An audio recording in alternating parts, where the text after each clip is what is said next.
Thank you to those in the room and over Facebook Live for joining us at the beautiful Brooklyn, New York office. At Chase, we believe in supporting clients with expert customer service, access to relevant content, resources, and people that understand their needs and who can help them succeed. So we're here today to hear from two very dynamic business leaders about entrepreneurship and the successes and challenges that faces CEOs. And I get the privilege today to introduce them both. First up is someone who really doesn't need an intro, but I'll give it a shot. It's Daymond John. He's a self-made multimillionaire and best-selling author. He stars on ABC's business reality TV show, Shark Tank. And as the people's shark, Daymond continues to set standards of excellence while expanding his interest in fashion, branding, marketing, consulting, entertainment, and beyond. Daymond will be sharing his expertise with a growing small business owner. So that brings me to Miko Branch. Miko is the co-founder and CEO of Miss Jessie's, the natural hair care brand she created from scratch with her late great sister, Titi Branch. Miss Jessie was created to provide effective solutions for all things curls, waves, kinks.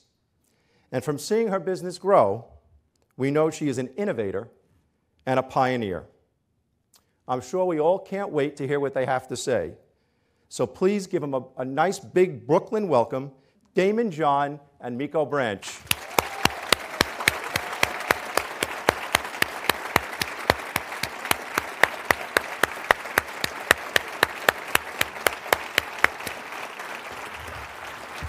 Thank you.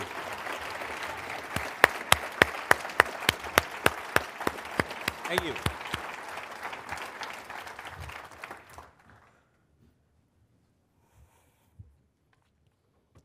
All right, thank you for having us. Thank you for all joining on Facebook Live, and thank you, Miko, for being here. Nice. Put this right up there. Thank you, Daymond. All right, so we're going to start off with a couple of questions and hopefully get some back and forth going here. And then we will, is it there? I got it? You got it. Okay. And then we're going to open it up to some of our audience on Facebook Live. So, you and I grew up in the same neighborhood. Yes. We grew up in Queens, and we actually went to the same high school. Yes, we did. As you can tell, I went a couple of years ahead of her. How was it growing up in Queens and going to Bayside High? You know, my upbringing in Queens was amazing in that there was just so much talent in Queens. I think out of the 5 boroughs, Daymond, I think Queens is the largest borough out of all 5. And in Queens, there was so much creativity. So for Titi and I, who did not go to business school, growing up, we had the chance to see hip-hop born, right? Yeah. And just being exposed to those entrepreneurs and seeing art being turned into commerce was the exposure that we needed. So by the time we got into our own business, we knew that it could be done. Yeah, I think I share that all the time with a lot of people, and I know that we have a lot of people here from all the boroughs and a lot of people watching from around the country and around the world. Mm-hmm. I think that's what did it for me, you know, growing up in Queens and right around 84, 85, you know, we got devastated by crack. Mm-hmm. And the entrepreneurs we saw at that time and the ghetto celebrities, mm-hmm. for the most part, were drug dealers. Yes. As being people of color, and I joke in my keynote and I always say this, we never saw the people that were deemed successful. Mm-hmm. The hardworking people in this room, we didn't see you. Because you woke up at 5 o'clock in the morning, get your kids ready for school and go to work, and you came home after we were sleeping. Mm-hmm. So we never got to see you. All we saw was drug dealers driving by in fancy cars. Mm-hmm. And we didn't get to see anybody in the news at that time or in TV who were minorities or African Americans who were business people doing success, you know, big things. I mean, Fred G. Sanford was an entrepreneur, but it didn't look like he was doing that well. Right? Then all of a sudden, music came into Queens because Def Jam was pretty much formed at the same time, and we saw Run DMC and LL Cool J and Salt and Pepper and Tribe Called Quest and Nas and all these people coming from Queens, and we realized, wait a minute, we don't have to necessarily do bad things to get out, and we can actually do something we love, right? So I want to talk more about Miss Jessie and why you decided to start it. And let me turn this way so my back is not to everybody over there, right? Yeah. Well, I think my sister Titi and I had a wonderful head start in that we had a dad who raised us to be independent in our minds. He also thought it was important that we be in a position of choice. So growing up hearing and being taught by a man who thought doing for yourself was the way, was the foundation we needed.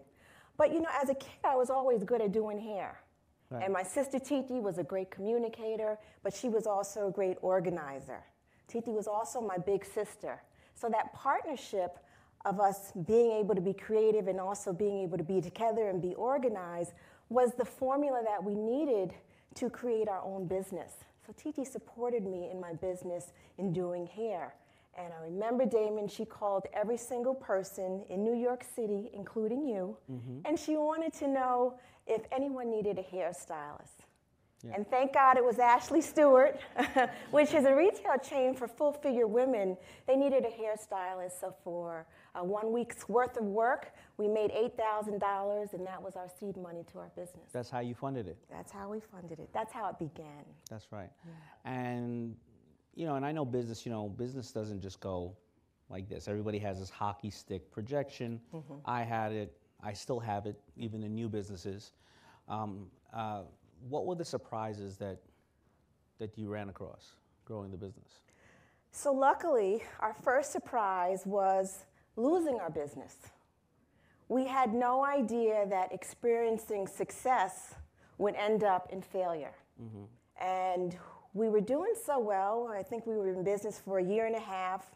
And we had our business in the Boerum Hill section of Brooklyn. I'm a Queens girl, but I moved to Brooklyn in my early 20s. And when we lost our business, we had to really think outside the box and come up with a way to pay for this brownstone in the Bedford-Stuyvesant section of Brooklyn that we bought in 1999. And the combination of us having to figure things out, and based on the failure, it was actually bath time with my son. As a single parent, I realized that I could no longer wear my hair straight. And that was our opportunity.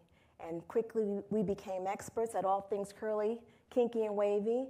And that's how it all began, from a failure. But not having any formal training, how did you find the resources, or what did you go through to help shape and grow the business itself? So growing up in New York, you're seeing it all the time. You see hustlers, you see people driving the dollar vans, you see people selling, you know, incense, you see people making ends meet by any means necessary. So we were exposed to that.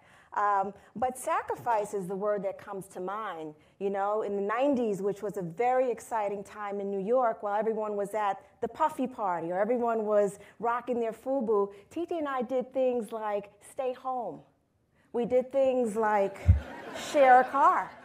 We did things like share clothes. We did things like take in a roommate. And we kept overhead low, Daymond, but we put a value on our service, which is doing hair, and we also put a value on our products. So with that combination and that formula, we were able to self-fund our business and grow it slowly but surely. Well, we have a lot in common, you know. When I was growing FUBU, when I was working at Red Lobster, I would rent out 4 rooms in my house so that I could help. It was my version of Airbnb. Everybody had to pay, you know, everybody had to pay $50 a week. I was getting robbed in my hallway on the way to the bathroom, you know. And then I was driving the dollar van. Yeah. I drove the dollar van for 5-6 years. I was telling my friend Ted here, the first time I drove the dollar van, and this is how you learn business. I remember driving the dollar van. Everybody knows here what a dollar van is. Okay, you drive it. For those on Facebook, we live in New York City. You drive it down the block. You pick up people for $1 at the bus stop. You drop them off. I drove all the way from Guy Brewer all the way to Rockaway. It took me about 45 minutes. The first time I had my van, a beat-up van, and I remember it was 13 or 14 kids got in the van because they were coming from a party. And I remember the first day, all right, I opened the van, I'm waiting for my $15. First kid gets out and goes, crime got it. Second one, crime got it. Third one, crime got it. By the time the 15th kid came up, I was like, what's up, you crime? He said, yeah, and crime don't pay. And he ran. Whew. So after that, I got an electric door in the van where it locked. Yeah. And I used to be like, give me my $1 before you get out. Yes. That's probably something, everybody on Facebook, that's really a New York story. Did you have the string where you pulled? I had the string at first, but then I got money to get an electric. I had to invest so that I wouldn't get suckered like that again. Yes, yes, yes. So I know that we talked about TT a little bit, and unfortunately, you lost her in 2014. Mm-hmm. I'm sorry for that. Thank you. How did it impact your business, yourself, and Miss Jessie's? Mm-hmm. So on a personal note, Daymond, it was probably the most pain I've ever felt in my entire life. And I still work through that. I think because TT and I had the opportunity to build our business from scratch together and figure things out, when it came time for TT, came time for her passing and she wasn't here in the physical, it was good news that we built that business together that way, because I was able to carry on and I knew where everything was. But certainly doing business and knowing business a particular way with a partner is so different now, doing business without her, having to make the decisions, by myself, being accountable by myself. It's just wonderful to have someone to, thank you, bounce things off. But, without TT being here with the wonderful foundation that she'd given me, I'm able to figure things out. And she left me with a wonderful business. No, that's great to have a part. I mean, for all those out there who think the business is just you being Superman or Superwoman, it is truly a village. Mm-hmm. And that village starts way before you even think about the business, right? Yeah. It's that mental tenacity they give you, those family members or that sibling or that significant other to just keep pushing forward. Mm-hmm. Absolutely. So when you were building FUBU, I saw you. We were both in New York, but I just had, I had a chance to see your business blow up, and I saw you had partners, and I was in partnership with my sister, and sometimes we fought, sometimes we didn't get along. Sure. So in having a partnership with your high school buddies, and how did you divvy things out? How did you manage that space as you were growing your business? Yeah, I think that's a good idea. Good question. Excuse me. Extremely challenging going into business with family and friends and people that you care about. And the couple of things that we did was, number one, we at first all started off as a passion. Most business people that I see feel like they're solving a problem immediately. They don't get in there and go, I just want to make money. Right. The people I realize that go out and say, I just want to make money, they normally don't make it, or if they do make it, they spend it so quick because it was so frustrating, it felt like it took forever, or they end up in the wrong place. Yeah. My friends and I, we just wanted to have fun, and we wanted to have T-shirts and have the availability to go on to the Black Expo and sell them, or we'd go over to a video set, and it's funny, when every kid... Coliseum first? Huh? Were you in the Coliseum first? Did you start off? We started standing on the corner of the Coliseum Mall, and I would sell T-shirts down here right on the corner by Junior's. Okay, so... Brooklyn. Yeah. But Let me tell everybody something about Brooklyn. It was the same as Harlem, too. Mm-hmm. Queens is a little different, but you stand outside of Junior's late night selling hats and T-shirts. People will tell you what they think about your hats, T-shirts, and your mama.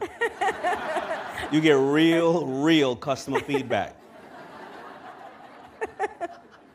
So, but my friends and I, we wanted to find ways to stay on the video set. So all of a sudden we had these 5 or 10 T-shirts, and as soon as they start kicking everybody off the video sets, we'd go, I'm here to style the artist.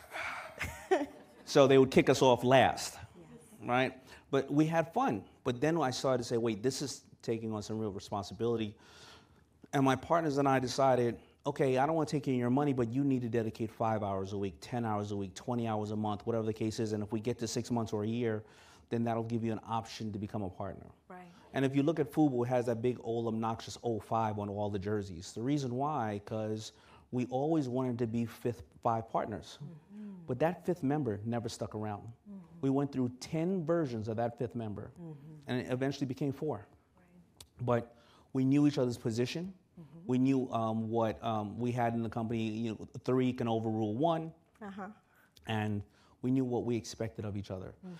And it's just not smart to not do that in the beginning, not formalize paperwork, not formalize an understanding, whatever it is, because then later on, if you have to have a tiebreaker or something like that, a lot of times all the good work and all the energy you put forth is gone. Yeah, true.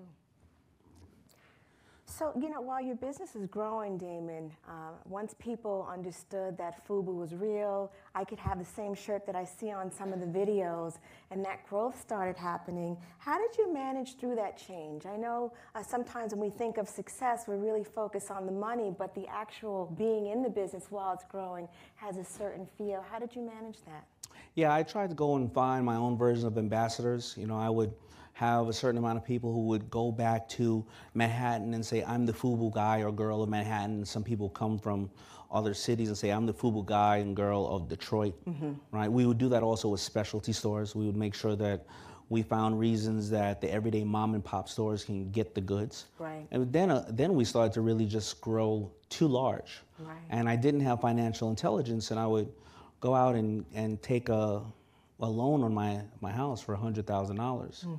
And I would end up going through the $100,000 because I didn't have financial intelligence. I didn't have a banker like a Chase to tell me, here's what a loan is for. Oh, you're paying for raw goods 90 days ahead of time. You're paying for a staff and utilities and shipping. And by the way, you can't offer your clients 30 and 60 and 90-day terms. You're not a bank. You can't do that. You need COD. You need advance. You need whatever the case is. And no matter how many customers you're trying to get to, if you don't have this, you don't have a business. Right. So I almost really lost it all. I would end up taking an ad in the New York Times asking for funding, our version of Kickstarter. Yeah. And 33 people would answer that ad. 30 of them were Kevin O'Leary type of people. Royalty, 125% interest, Those guys. Isn't he a mean little man? But 3 of them were real, and one was Samsung's textile division. But I had already, at this time, the story, I'm 10, 12 years in, I had already proven myself, had proof of concept. I knew my customers. I knew they would pay $39 for this or not $99 for this. I knew where they were. I knew every single thing about them, because a lot of times on Shark Tank, people say to me, well, why didn't you invest? I'm like, because you don't know your customer and I don't know your customer, so you're using my money as tuition. But if you know who your followers are, your customers, and you don't have to have sales necessarily. You can have a Facebook page where 1,000 people tune in a day to hear what you got to say, right? You have to, when sales is when somebody is giving you some form of attention, a view, a share, $1, a comment, even a negative comment. It's a great comment because they took the time to tell you something for you to improve. So no matter what stage you're at in your business, there are always struggles and obstacles. Talk to us a little bit about the ones you're currently struggling with and what keeps you up at night when leading Miss Jessie's. So during this very busy time, and I'm actually going to be 50 in 2 years, and I decided... Isn't that great? Don't you look great? And also during this time that my sister is no longer here, I decided that I wanted to be a learner, continue to be a learner, but I don't have the time to go to business school. I never had that opportunity, Daymond. Yeah. I'm really running the business. I don't have any partners. I don't have any investors. So the operations, I'm still doing it. So I decided that, you know what, I have this desire to learn, and I'm going to restructure my successful business now with everything going on. And I wanted a forensic, and I wanted to know, like, why? Why does this number, why are we profitable? And they say be careful what you ask for, because I learned so much. It's so revealing, the process, an audit, a real deep dive into your business. So it doesn't just stop there. After you find out a little bit more, a lot more about your business, then what do you do about it? Yeah. So I'm learning and I'm creating new processes and putting new systems in place while I'm discovering things about my business during a time where my business continues to grow.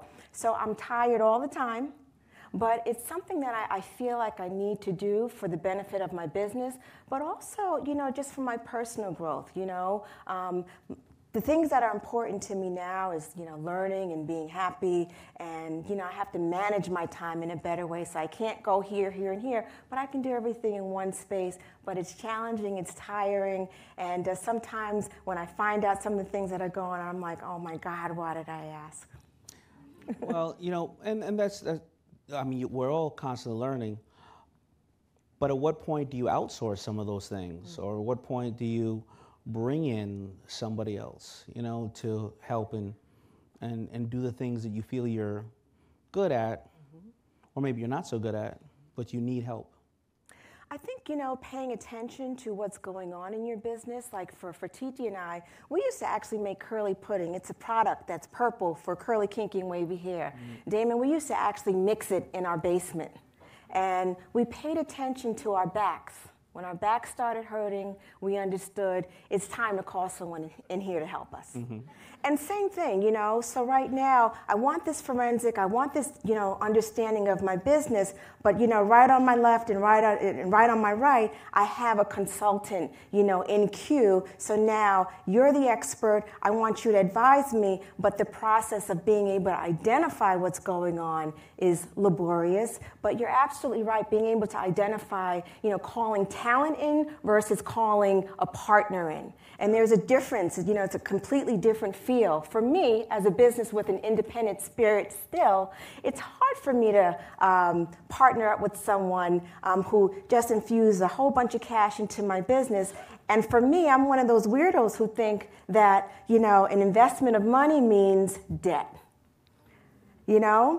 And the uncertainty of me being able to make good and partner up with the right partner, has been a gray and cloudy area for me. So, as I discover some of the things that are going on in my business, it's like, what? I need this kind of guy to come in and advise or help me set up a system so this business can operate in a particular way before I make that move with an investor. I think that's a good point that you raised, because all money is not good money. And it's not that money is bad money, but what's in it for the partner? Why are they investing? A lot of times, and I've said this often on the show, you don't want a partner like me. I know nothing about that business. So if you take me and you have a great business, you're taking that amount of percentage and or investment you can be giving or sharing with somebody who can not only give you the financial support, but also give you strategic support, knowledge, right? And things of that nature. So often entrepreneurs are so busy just trying to make it past this hurdle, and they want to take in partners. And that's what I call the power of broke. A lot of people go out there and try to raise money day one. Well, if you ask me for $100,000 to help start a business for 50% of the business, okay. What if you get to $5 million and you need to raise another $2 million? I'm not giving up my $100,000 worth of equity. So now you got to give away another 20, 30, 40%. Before you know it, you own 5% of the company and you're miserable because the whole reason you started the company was financial freedom and to know that you make your own decisions. So this is this is something extremely smart that a lot of people could take away. Also, when you're looking to expand the business, and I actually just learned this from my buddies over at ZipRecruiter, they said, don't go and hire new people for new positions. Hire a person that does the position you already do very well. So then you can know if this person is worth it, not worth it, and you can move ahead and get consultants and other people in these other positions, and you start to investigate a little bit more here. But at least you know when this person is not doing the right thing, and they can never hold you hostage to your business and have the keys to the car because you know everything that they're supposed to be doing. And hopefully they're smarter than you, and you're like, man, where were you all my life? So these are just a couple of tips as you grow your businesses and you think about these hurdles beforehand. So it sounds like there's a difference between smart money. Oh, yeah.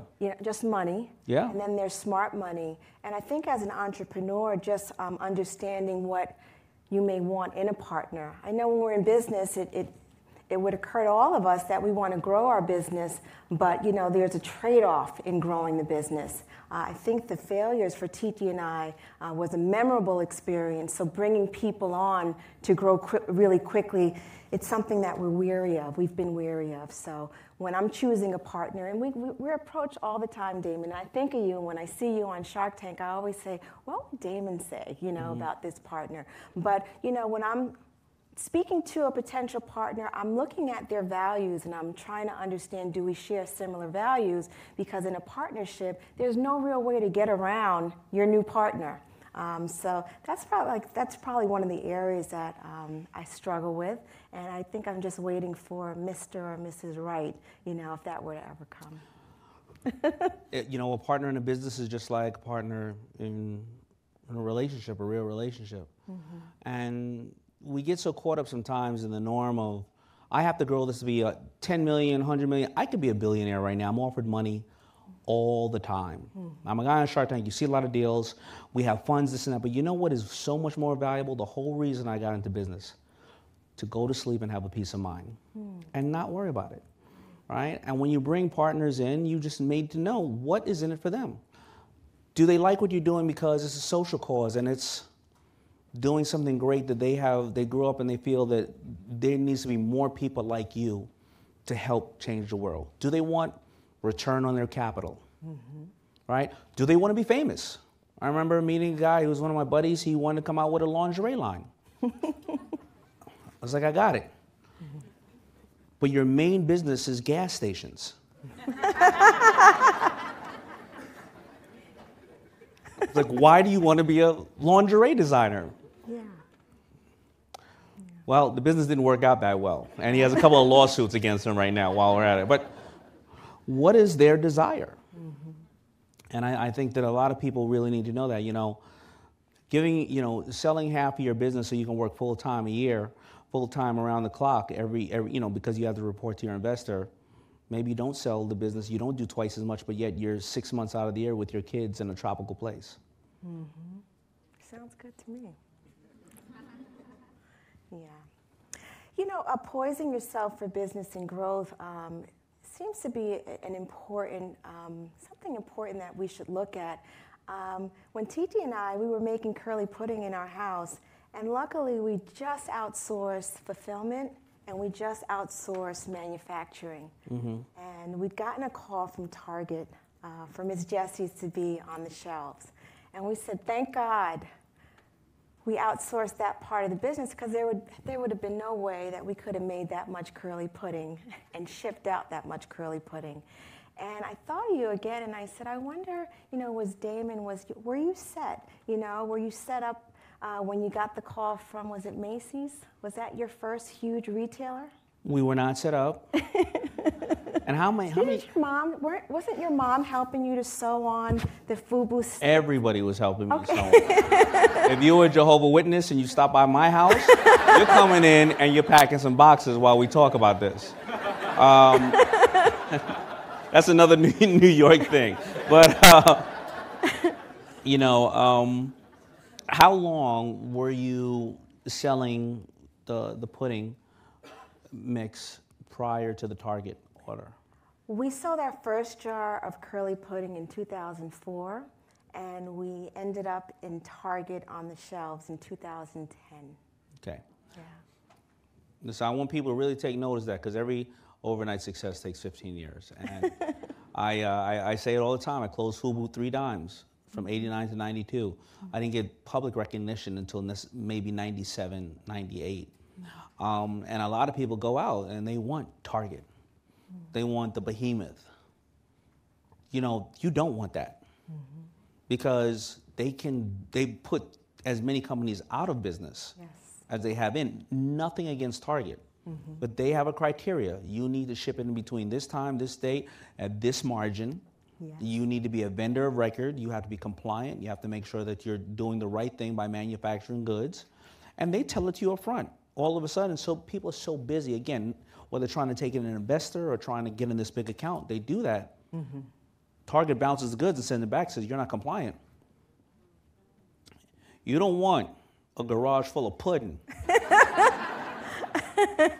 So I worked up slowly like you. I realized one thing. I realized that if I sold to Macy's immediately, who am I selling to? Well, I'm selling to a great store, really great brand, but who is touching the customer? Well, it's a kid right now who is, at that time there wasn't Instagram, but there's a kid right now who's on Instagram worrying about what college that kid is going to go to, talking to girls or boys on, on the Snapchat. And they're not really necessarily giving the customer all the appearance because they have their own lives. But if I sell to a specialty store, a mom and pop that's in the hood, that they are making a living due to what they sell. And once they sell out something, they're calling me and giving me their credit card to put it back through. They're also telling the customer the story of this. These are 4 guys from Hollis, Queens, and watch this video. Oh, you should do this. And then they're giving me the feedback of the customer. I did that for 10 years. Or no, but 8 years until I decided to take on one of those big accounts. So a lot of times, like in life, you have to crawl before you walk. So growing into the business slowly served you well, because had you taken a big order, like you said, it could have put you out of business, not being poised for that kind of growth. Well, yeah, and why not make those mistakes small? Right. Why not make as many mistakes you can small, and you'll realize a couple of things. Maybe the business is not for you, maybe the margin is not right, maybe your customer is not right, or you'll realize, here's how I solved this, here's how I solved that, here's how I solved this. And then when you get ready to make that move, you are ready. So pacing sounds like it's really important, particularly for the entrepreneur. Of course, we all want to make a lot of money, but if we're led by that, that might create, some vulnerabilities for the entrepreneur if we're just focused on the money and not focused on the actual business and the pacing of it. Is that what you're saying? Yeah, when has pacing not served you well, whether in your personal life, your growth, whether it's working out or anything else, right? There's no difference, right? You have to be patient. And you have to pace yourself. I mean, because if we all go off our projections off of a couple of sales, that's like me saying my daughter's 2 years old now. In another year, she's going to be 7'5". If you go off of, projections, right? And what you think is going to happen. Yeah. And pacing yourself is just very, very important. So, I've been meeting a lot of entrepreneurs. My sister Titi and I thought it was really important that we share our story. I've read some of your books, and when we were writing this book, I thought of you again. And sharing the story is really important because there's so many Daymond Johns out here. There's so many Titi and Mikos who are good at something, but being able to hear our stories seem to inspire in the right way, particularly during a time when we see many of us fighting, on TV, and that's not how we all are. That's not what we're all doing, and I think hearing the stories of how we built the business from scratch is an important one to tell. I think that, and that's the trouble of being an entrepreneur and an entrepreneur, right? I see nothing wrong, and I always say this, I don't think anything wrong with being an entrepreneur working at a corporation. I think it's just as hard, right? Because you got to deal with all those sensitive people, right? I know you're thinking about somebody right now. But the reality is, everybody in this room, there's somebody who thinks you're perfect. There's somebody who thinks you have no problems at all. And when you're an entrepreneur, as we've seen lately with mental health issues such as Anthony Bourdain and Kate Spade, entrepreneur lives a very lonely life. You live, whether you're an entrepreneur, you live paycheck to paycheck. A lot of companies live deal to deal. You can't tell your employees that if we don't get a check coming in this month, I'm going to fire everybody, because guess what they're going to do? They're going to leave. Right. You can't tell them your problems, but yet you have to be there to listen to their problems. You have to have work-life balance, but how are you going to have work-life balance if you're risking everything on the company? So then all of a sudden, what's going on with your husband or wife, a significant other, right? So you're not by yourselves, and that's why I think it is important for us to stop this story of get up, go hard, or go home. Those people on Instagram are lying to you. They're in tears in their underwear writing that. But I do. You're not alone. Like every business has the same issues. Will I make cash flow? How do I do 80-20? How do I move on to my new customers, but my current customers, how do they not feel that I'm ignoring them? How do I replace these people here, the bad people? Because the bad people in your company, you want to fire, they just won't quit, right? The good people have other places to go. How do I go on Instagram and convert on social media? How do I find new funding? Because there's always a cash suck. Well, how do I reinvent myself? So it's always the same. So it's important as you go out there and become successful that you share the transparency of the challenges you go through. People really appreciate it. So I want us to open it up. We're going to be opening it up to some questions on Facebook, right? You ready? Hello? And please give it up for Miko, everybody, please, because she's obviously giving us some great, great knowledge. Thank you. So we got a couple of questions on Facebook, right? Yep, we have a bunch of questions from Facebook for Daymond, but Miko, please feel free to jump in where you feel is good. So the first question is from Matt. He wants to know, how do you deal with fear, especially when it comes to taking risks in business? Very good question, Matt. There is fear. I believe you have to have a healthy paranoia, especially in my business of fashion that I grew up in. You know, you can't get too complacent because fashion changes often. How do you mitigate your fears? Well, number one is affordable steps. Real entrepreneurs take affordable steps. They act, they learn, and then they repeat. So affordable steps, don't risk it all. Set goals.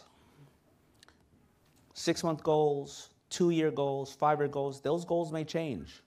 The course may change, but at least it gives you this kind of automatic pilot on where you want to head.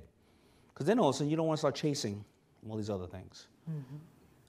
Mentors are the number one reason why people are successful in business. Find some mentors that have no interest in your business. They don't have to be the Daymond John you may think is on Shark Tank that may be smart, because the person that's run a successful business in your community for 20 years and have dealt with inflation, have dealt with taxes, has dealt with all kind of competition. They know the fundamentals of business, and they are brilliant. They know what they need to know. And mentors will do 3 things with you in your new business. They will, number one, tell you not to take in capital too soon. Number 2, tell you not to spread yourself too thin. And number 3, tell you not to grow too fast. And that's how you can hopefully alleviate your fears. But again, you're going to have some fears because hopefully you're dreaming big. Awesome. So our next question is from Antonio. He wants to know, what's the best way to market your business on a bootstrap budget?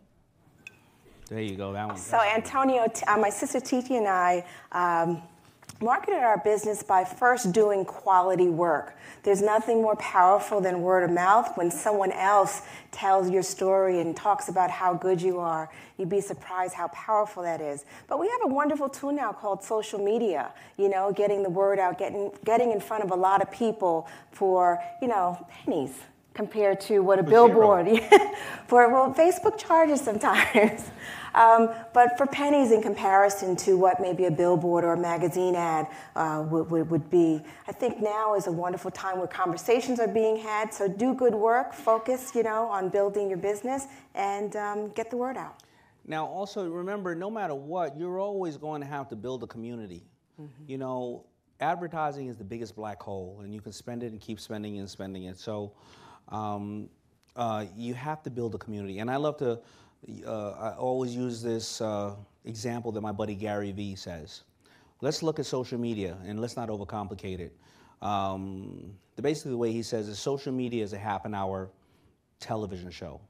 And if your favorite half-an-hour television show was 28 minutes commercials, you're going to change the channel. But if your half-an-hour television show is 28 minutes of whatever you're buying into it for, makes you laugh, makes you cry, shows you how to cook, you know, gets you in shape, the 2 minutes that you decide to sell something, they're going to want to buy. So his book, Jab, Jab, Jab, Right Hook, is all about give, give, give. And if you want at that time, because you built this community, then you can sell. Our next question is from Karen. She wants to know, how do you know when it's time to start building a team and transition away from being a solopreneur? Well, I think we just touched on that a little bit. But But you can reinforce it in case they didn't catch it the first time. Yeah, so for us, we really paid attention to when it got unbearable, when it's just a job that was taking too much attention away from everything else. That for us is the time to call someone in to help. The next question's from Noah. He wants to know, what's a key strategy for market research in order to understand what your customer needs? Well, talking to them. And how? So even like I was saying about a negative comment is still a comment.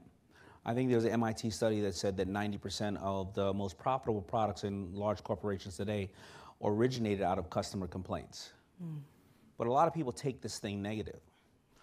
So I'm sure you all remember back in the days when we used to all, get a Heinz bottle and have to hit the 57 right at the right angle and then get the knife. And your mama would get the water and pour it down, right? Well, Heinz kept getting that complaint. So what do you think they did? They went around to all the houses that were complaining. You know what? When they opened up the refrigerator, all the bottles were upside down. So now you look at the Heinz bottles, they're upside down. It's talking to your customers, engaging your customers, standing on the corner of Juniors when people get out at night and ask them why.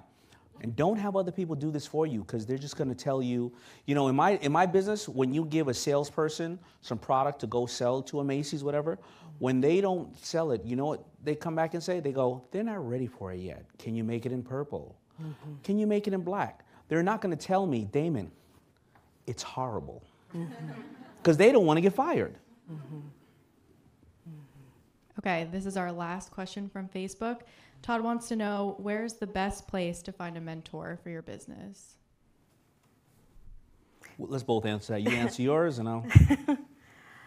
I think people you admire. If there's someone that's doing something you like, if you see success and you want to emulate it, I think getting at that person is the way to do it. I agree. And that person does not have to be in the same industry as yours. But also remember, when you're going to a mentor, most successful people want to see other people succeed. So when you're going after a mentor, what's in it for the mentor? Maybe the mentor doesn't need money. However, they love to stand up and protect animals. They care about animal welfare. So you say, listen, I'll donate 2-3 hours at the shelter every week. In return, can I just get on a call with you once a week for an hour? Remember, it's not just me.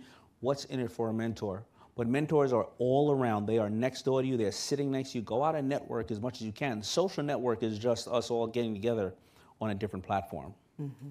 And go out and surround yourself with like-minded people. So thank you all. We're going to bring Jessie Jackson, Chief Learning Officer of Chase, onto the stage. And thank you all for tuning in from Facebook. And thank you all who are live here today with us now. And, of course, thank you to Miko. Thank you, Daymond.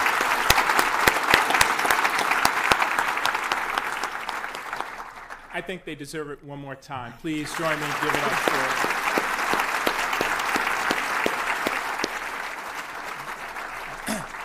Also, on behalf of JPMorgan Chase, Chase for Business, we would like to thank you, Daymond. We would like to thank you, Miko, for sharing your success formulas, sharing your experiences with us. You truly are two outstanding Americans. Thank you again. Thank you. Thank you.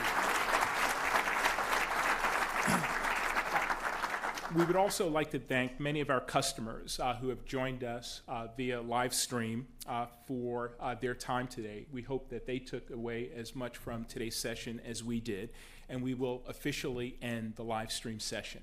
Thank you.